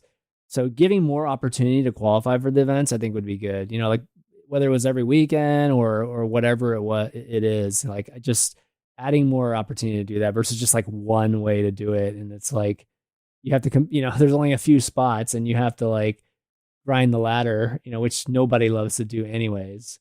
It's like, why would you lean into that? Right. So it's tough. I'm not saying it's an easy thing to come up with, but I don't know. I don't know if this is the system that we're suggesting is the old system that we used to have, which is fine. But like, I don't know. It's just, they could do this better. They really could. And I hope that, and again, we're all happy it's still here. Yay, sports. But man, I just, you just want it to be better. You want them to embrace it, and like Riot does, and some other places that they just like Riot doesn't do it for the profit. Like the profit's nice, I guess, but they've come out and said that like we're doing this to keep our player base engaged and give them things. But then again, they just had layoffs, so who knows, right?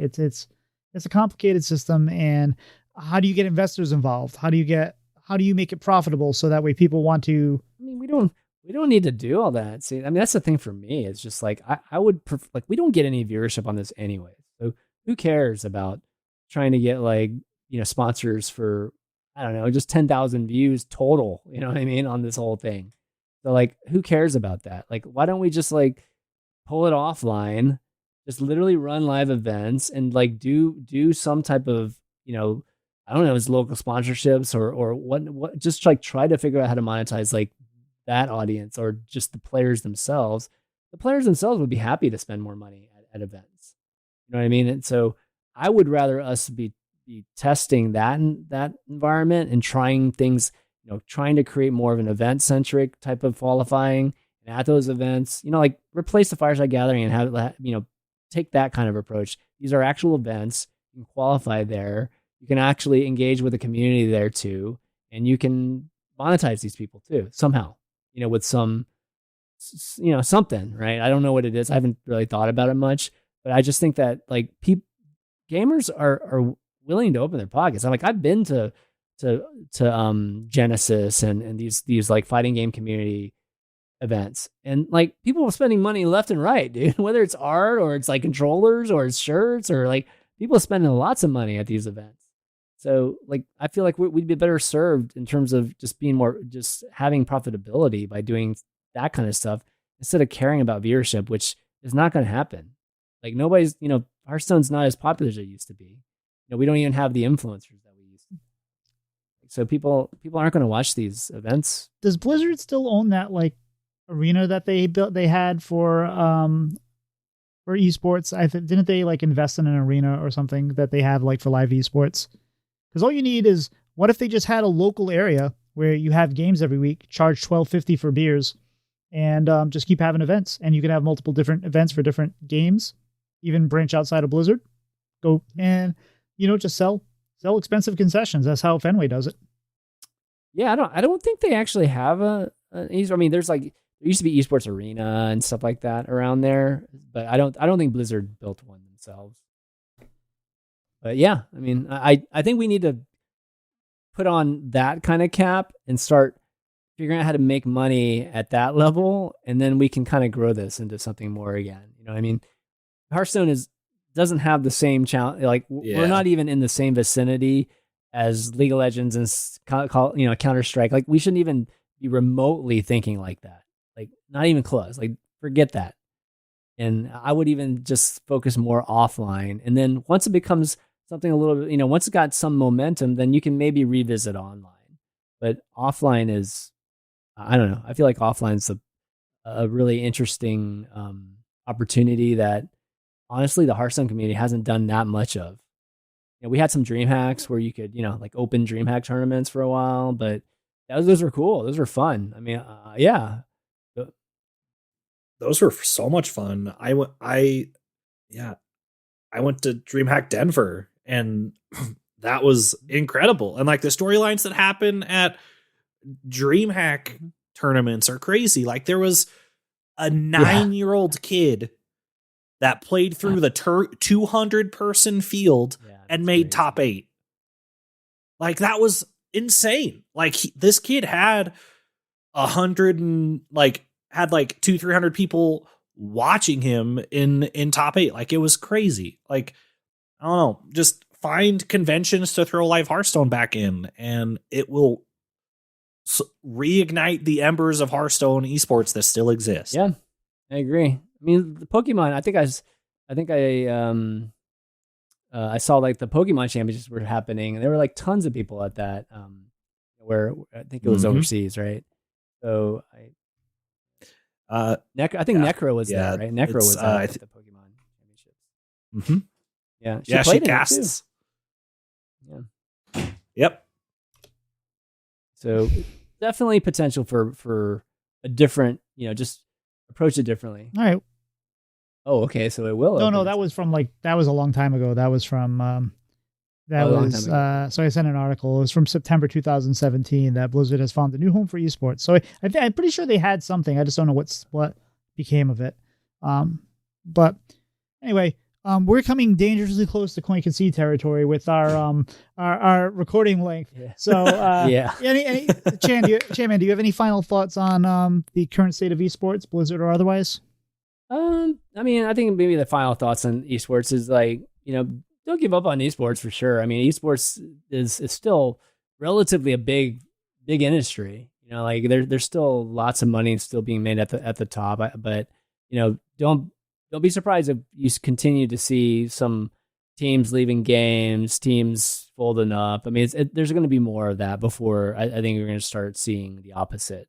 So yeah, keep watching esports. Whether it's Counter-Strike or League of Legends. I personally, love to watch Rocket League as well, and Valorant once it's back, and try to support even Overwatch. I think Overwatch is trying to find its, how it's going to continue. They announced, what their plans were recently. If you want to check out those videos, I think it's an opportunity for a restart for Overwatch as well. So hopefully we'll see something new. So overall, I think that it's just going to be one of those years, and hopefully we're better from it at the end of the year. Maybe in a year we'll come back and talk about it again, and it's like, okay, like we're seeing, some seeds starting to grow back again, and it's going to be this time around. I think we'll be smarter, and hopefully, not influenced so much by just a ton of, investor money that was, I think, hurting something. Even though having that money was awesome, I think it hurt just in terms of some decision making. Fair enough. Doc, final thoughts? Yeah, support esports.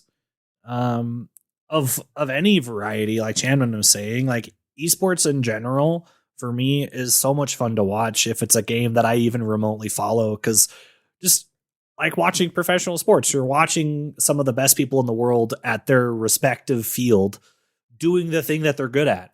And so it's just fun to watch the people be good, and just the more people that watch them, the longer it's going to stay around. And just give me back esports. Give me as much as you can. I'll take it all.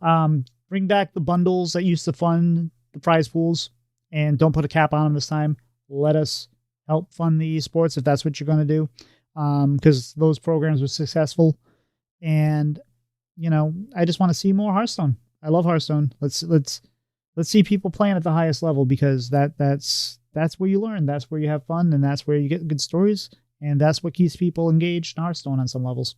So that was a lot, Doc. This has been a long episode, but you know what? I think I have a little room for dessert. How about yourself? Yeah, dessert sounds pretty good. So, Chanman, this question didn't exist the last time you were on the show.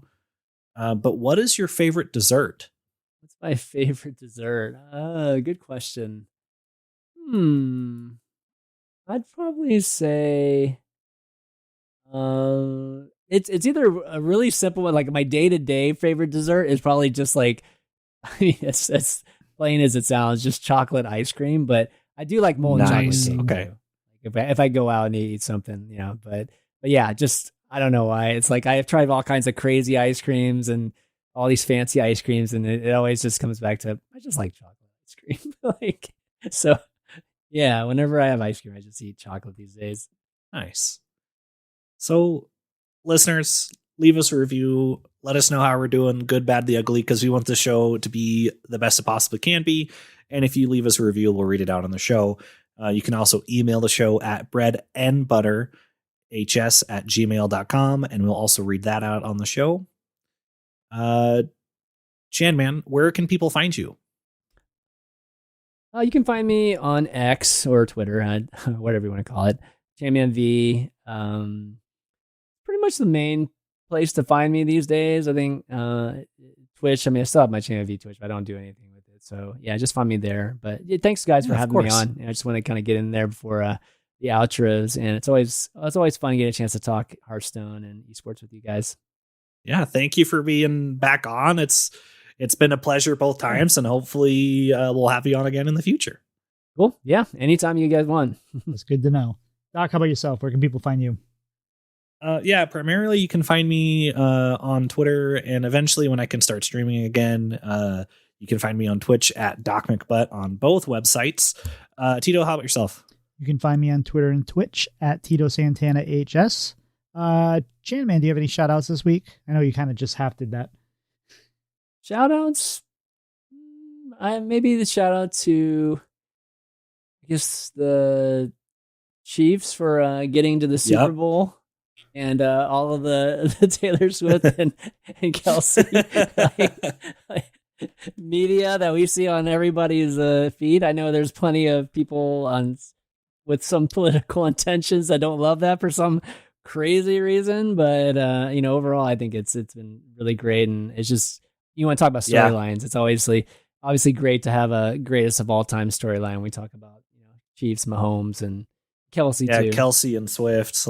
It's crazy. It's cool. I'm sad the Lions lost.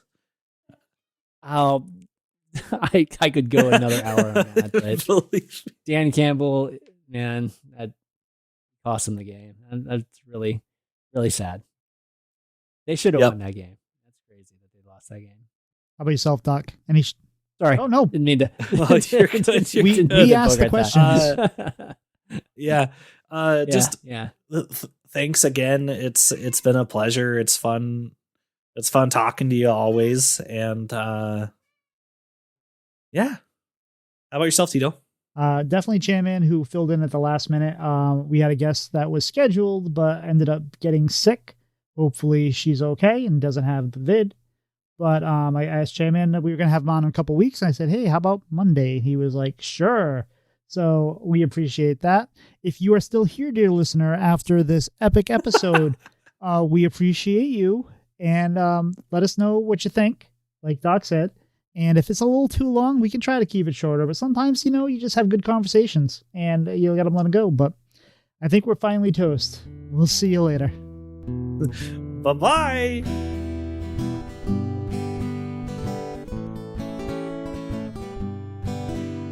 Slide two brothers meet one another when they slide up to the mic.